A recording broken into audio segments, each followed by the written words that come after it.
Welcome everybody to our next installation of Carpool Chats. Very excited about this session. We've got Dan Munford with us today with Insight Research in the UK, and very interested to hear what Dan has to say. He's been around the industry for many years, and trying to get the perspective on the impacts of COVID in Western Europe.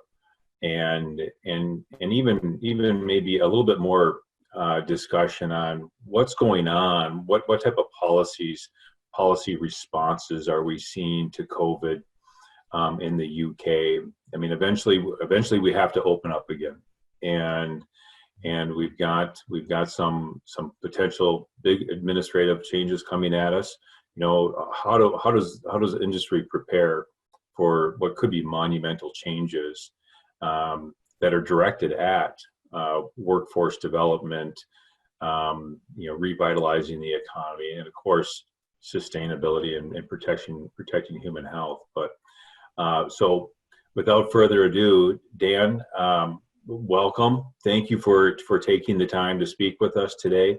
And I was hoping you could get a little bit of a background on Insight Research and what type of work you guys do. Sure, Jeff. Well, great to have the chance to chat to you on Carpool Chats. So thank you for the invitation. First up, just in terms of a bit of background, Insight Research is one of the businesses we operate. Global convenience store focus is our publishing platform, and then we have Shop Talk Live, which is our new sort of webinar, a bit like Carpool Chats that we've got into as part of this new normal in terms of staying in touch with the industry and sharing ideas. So we across those businesses, we do a mixture of consulting, events, and publishing. A lot of that publishing is online these days, and thank God it has been as well, because it's certainly helped us get through the last 7 months. Online is working very well, isn't it? So it's been very important to us, and that's really a snapshot of what we do, Jeff.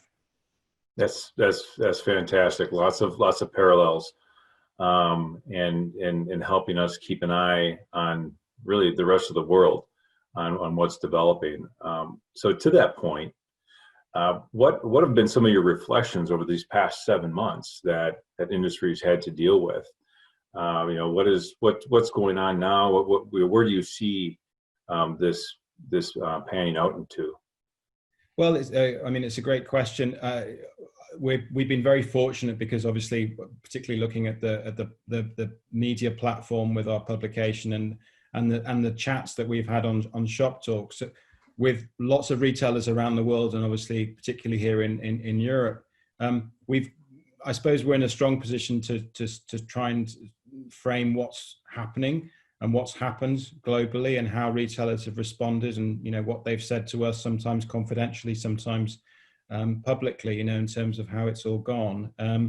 It's been very interesting. I mean, I suppose just in terms of my first reflection, we're 7 months into this. We are not through it yet, and maybe it's a good time to reflect on the different experiences in different global regions. If you look at some data, fuel sales, I think, is perhaps a good place to start. And I think just perhaps reflect on the differences as well as the similarities between the experience that our sector, our industry has had. And I don't know whether you agree, Jeff, but if you compare some of the data on fuel sales that I've seen, with across different regions globally, Western Europe particularly, and perhaps to a lesser extent, US, Canada, and Australia, New Zealand, have had a slightly different experience with other regions, not in terms of April being, everyone had a really bad April. That seems to be the big month globally where, things got really tough and difficult. But just in terms of the degree of recovery, it would certainly appear that Western Europe particularly, but also the US market hasn't quite got back to normal yet, and is tracking, or it's been very slow. It's happening more slowly than in other areas. Asia, for instance, has had a different response in terms of getting back to normal. I don't know whether you'd agree with that from a US perspective, but maybe it's quite interesting just to reflect on why that's happened, and then perhaps we can, I think some of the other things that we can talk about today will help us fill in that gap. Yeah, I tend to agree. I mean, in the States, we're looking at year over year 10% reduction in volumes at retail. Diesel, of course, doing much better because of the higher impact on everybody. Home deliveries. Fuel margins are doing very well. I mean, fuel margins are covering the gap for the retailer, and at least with most of the folks that I've been speaking with. So, it's a slow progression. It seems like, at least here in the United States, there's discussion of, did we reopen too early? And now we're seeing some of that fallout from that. And how are we going to go back to shutting down, or are we just going to keep trudging forward? And there's a lot of states that are doing just that, right? They're just going to, no, we're going to go back to school, we're going to get back to normal, we're going to get back to work. And lots of folks are concerned about that, whether or not that's the right game plan. Yeah, no, it's a fair point. I mean, I suppose one of the reflections on this that I've had is to look at what's happening in other areas of transportation that are perhaps easier to track. One of the things that perhaps has changed dramatically in the UK and in other countries is if we look up and look at the absence of vapor trails in the sky. And it's, obviously, if you look at the numbers, there were 4.5 billion passenger journeys globally last year. I mean, it's just an immense number. That's amazing. And the airline industry, just thinking about the airline transportation, has been used to those numbers, that market doubling in size every 15 years, for the last few decades. And I suppose one big question you have to ask, and it is related to our industry, is whether that's going to continue, or are we going to see, are we going to see a big shift as far as that's concerned? And the reason I'm kind of pulling out air traffic is that one of the big sort of things that we're seeing here is the consequences in the UK of consumers doing staycations and staying in the UK, traveling to the coast or anywhere that they feel they can get a relaxing holiday away from, their sort of, I guess, urban lives. And that's having a big impact on our industry, because it's obviously very good for stations that are on petrol stations that are on those routes. And that money is being spent in the UK as rather than overseas. Will that continue? I don't know. I mean, some of it might. That's a very good point. Right now, it's, if you wanted to go out and buy a small or mid-size recreational vehicle or an RV, you can't find them. They're very difficult to find because that was where everybody migrated to. They're not going to get on a plane to fly, somewhere out of the country or even across the country.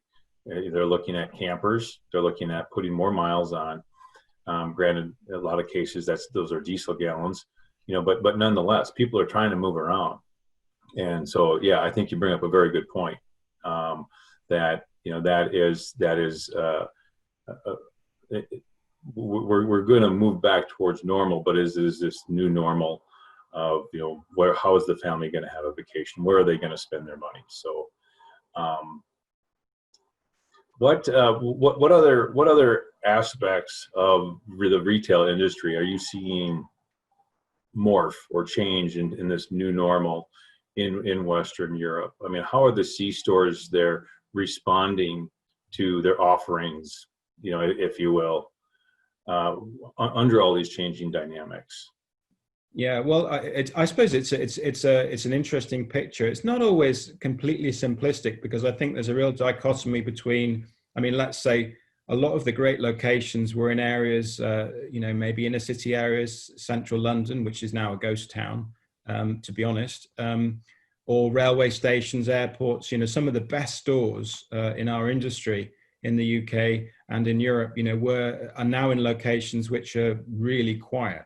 So, just to give you an example, London transport, buses have recovered to, I think it's minus 60%. The tube has recovered to minus 80%. And that's a recovery, you know, because it was a lot worse than that. So public transport just doesn't seem to be happening in the cities. And so all the C-stores and food service outlets and so on in parts of central London that were dependent on that transit happening are stranded, you know. So they haven't, you know, they're having a really, really tough time with it. By contrast, you know, if you're in the neighborhood, if you're in the suburbs, if you've got a good grocery, as we call it, a grocery offer, so, you know, we'd say, you know, top up shopping, a good fresh offer, a good store offer, you're often doing really well. So there's a, first up, I think there's a big sort of dichotomy between those locations in terms of how they're doing. And I guess that's well known. I mean, I think the other thing is looking at what else has worked. And, you know, we could perhaps talk about, obviously, delivery as last mile is one aspect, but I think one of the really interesting things is to look at food service and how operators are adapting their model for the new normal. So we could perhaps, you know, I think that's a really interesting subject to maybe discuss a bit more. Yeah, it seems to be folks want to get in and get out. They don't necessarily want to go into a big box grocery store where you have to walk a half a mile to get your gallon of milk. You know, you want that the convenience aspect is very good, right? They want to reduce their time around other people, and basically just that, you know, get in, get out, maybe do more pay at the pump for your fuel. What other things are you seeing that the consumer is looking for as they're coming to retail? I mean, what that experience is changing. You're going into a store, all of the staff have masks on. I mean, we're all so conscious of our contact now. Are you seeing the same thing where you're at? Absolutely, and I think, I mean, I guess 2 points in terms of, you know, the things that stand out to me. In the US, drive-through has always been massive, right? You know, it's something which is part of life in the US, and you know, obviously, huge variety of drive-through offers, very popular. The experience retail-wise in the UK until quite recently hasn't been the same. You know, drive-throughs weren't important.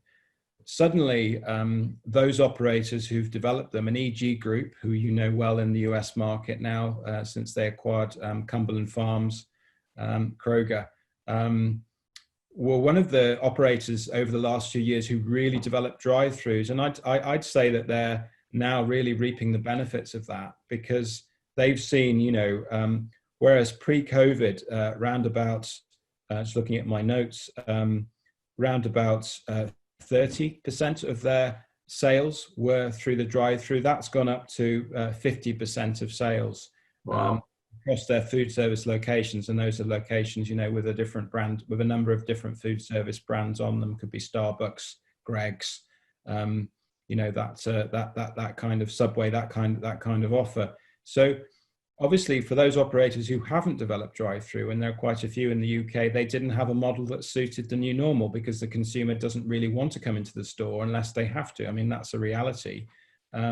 Just because, you know, if it's an option that's sort of that's safer for them, then they're going to take it. And I think, you know, I think the other really interesting thing to think about is the psychology of clean. You know, so a friend of mine who's just moved from Shell to McKinsey put it like this. He said, "Look, Dan, you know, dirty now equates to lethal in the consumer's mind. So if you've got a dirty store and it's not clean, you know, it's a real problem." And so there's a huge focus, just as you were saying, in the US, and I think this is global, on really focusing on the psychology of clean and the reality of clean as well, you know, in order to make those stores a safe environment. And, you know, it's remarkable what's going on, I think, in that respect.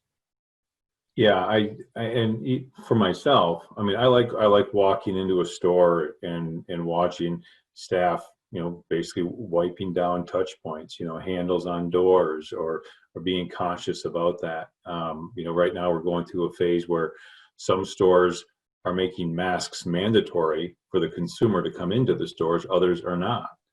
And people are beginning to make the decision, well, I want to shop at the store because of its cleanliness. It's their focus on their employees, which much respect to them, the frontline employees. And as well as the consumer in there. I mean, we're all in one space. So I mean, those are some of the decisions that go through my head anyway. When, am I going to shop here or am I not? And it's playing a big role right now. Yeah, absolutely. And certainly those operators that are, I think it's about communication as well as, obviously a lot depends on the frontline staff. And globally, don't you feel proud to be associated with those people in terms of the job they've done through the whole pandemic? They're just, it's incredible what they're doing. But I mean, actually seeing the cleaning happening. I'll give you one example. I think a retailer spoke to us recently, and they said, we used to do the cleaning after things got quieter in the evening. We used to focus most of our cleaning to that time period, not in the busy times. But now they're doing the opposite. They realize that they need to clean during the busy times, because actually the customer, the shopper, wants to see them doing it.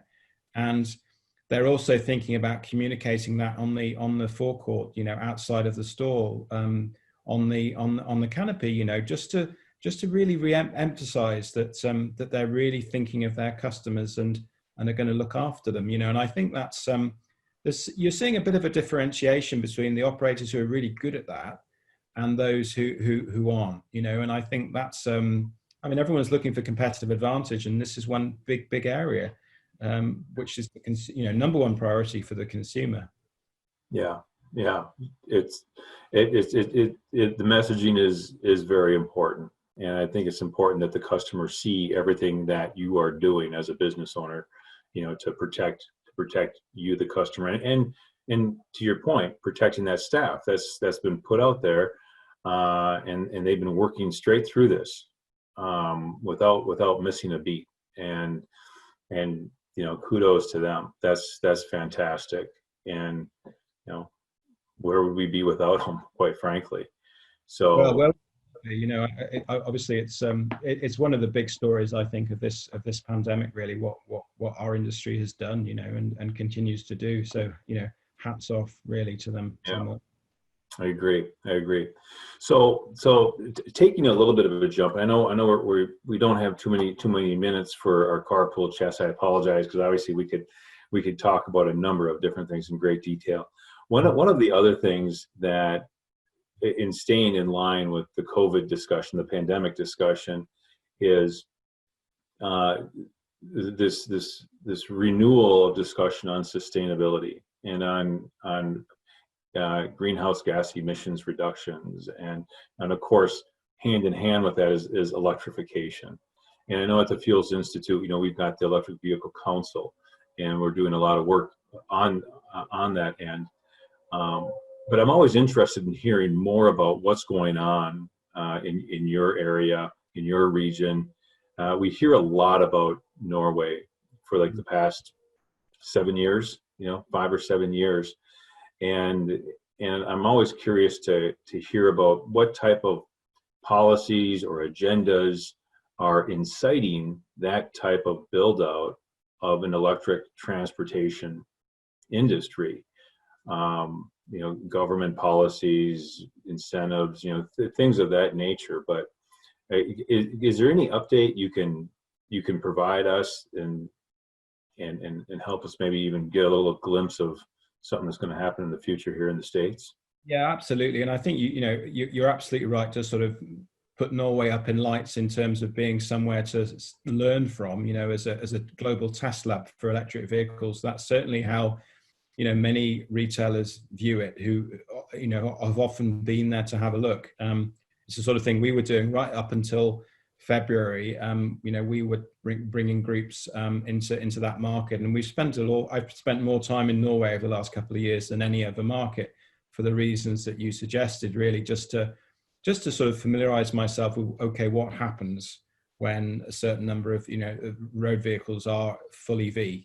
How does that change our market? And there's some great learnings from that. And obviously, in a way, it's all been put on hold. And I mean, to your wider sustainability point, obviously, some things that debate has slipped somewhat. But I mean, I suppose, being realistic about government reaction globally, and not all governments are taking this line, but many of them are. They're looking at this as potentially the great big green reset, in terms of the money they spend will have a sort of a sustainable aspect to it, and it's already happening in terms of policy decisions, to incentivize the creation of electric charging networks and so on. I mean, just to give you a sort of answer to your question around Norway's policy objectives. The government in Norway has what's called their 2025 goal, and that is that all new passenger cars and light vans sold in 2025 shall be zero emission vehicles. Wow. So that's their goal. All the political parties seem to be aligned to that in Norway, and that's something obviously that Norway's been developing for some years already. I mean, just a few other really key facts. If you look at total car sales every month in Norway, these figures are for January this year, but it will be pretty close to where we are now. And they're from the EV Association, who are terrific in tracking this, by the way. But 44% of monthly car sales in Norway are full EV, and this was in January, and 20% are plug-in hybrid. So you've seen what we've seen in Norway, and this obviously grew over a number of years, but what we've seen is an increasing transition to electric vehicles. I think over 10% of the total car park in Norway is now full EV. So it's a big factor that's affecting and changing the market. So are you seeing in Norway? And I wish I would have been on one of those visits with you, and hopefully in the future I will. But how are C-stores responding to that electrification? I mean, is that where the charging stations are going in? The public charging stations are going in. Are they capitalizing on it, or are they losing business? It's a great question. I mean, just as an overall stat, and just to put it in context, 73% of Norwegian fast charging stations are not at gas stations. That's a good point. Okay.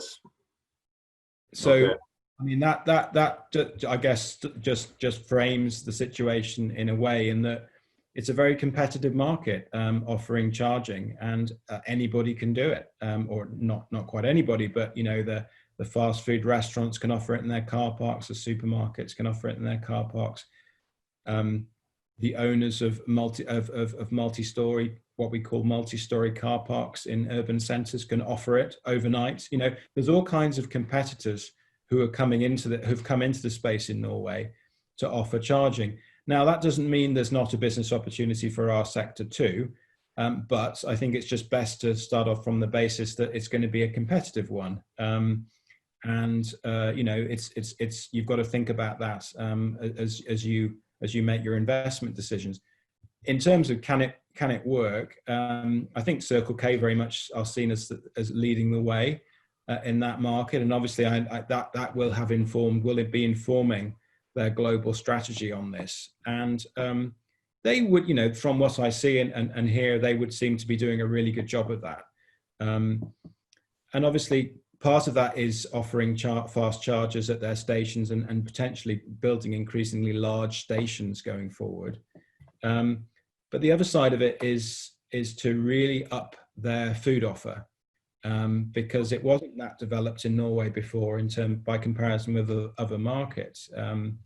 But Circle K and other operators in the market have really improved and expanded their food offer over the last few years. So, that will have made a huge difference to their businesses, because they've become much more attractive destinations and a nice place to stop. Obviously, I don't know what's happened. I haven't been there since COVID-19 hit, but in terms of a response, that was a good one. and was working for them in terms of their, creating a stable business for the future. That was my next question. How are you seeing the floor plans at C-stores more in Norway? What are the offerings? What's the public looking for as they're traveling around? Do they want a place to sit down, have a cup of coffee, and open up their laptop and do work for 30 or 40 minutes while they're getting a charge? Or we're already seeing that in the States with the food offerings and the grocery offerings. The fast and fresh type model has been very successful here, I feel, and starting to see some more food court type floor plans where people are invited in to sit down and even eat at the C-store. So that fits with what we see. So obviously in those sites that have the potential, and obviously not every site has the scale, the size, so that they can expand sit down. But those sites that are large enough, that's certainly part of the plan, to create a nice a place where they can come in, leave their car charging outside, have something to eat, put their laptop on the table, linger for 20 minutes, and have a nice experience. And so I suppose, certainly that appears to be a good model, but it only will work in the bigger sites. Obviously, for the smaller sites, they maybe can't offer a lot of sit down. But certainly in the bigger sites, that's definitely opportunity. I suppose for the smaller sites, it's going to be tougher, because that's not an option. Just haven't got the space for it. Yeah. Well, Dan, I would like to just keep talking about some of the technologies that you're seeing, as far as apps and methods of payment on electric vehicles and a number of things. So I'm sure we're going to have many more conversations coming up, but we've come to a close here. I really appreciate your time and look forward to doing a lot more work with you. Thanks, Jeff. It's been interesting. Look forward to talking again. All the best. All right. Thanks a lot, Dan. Bye-bye.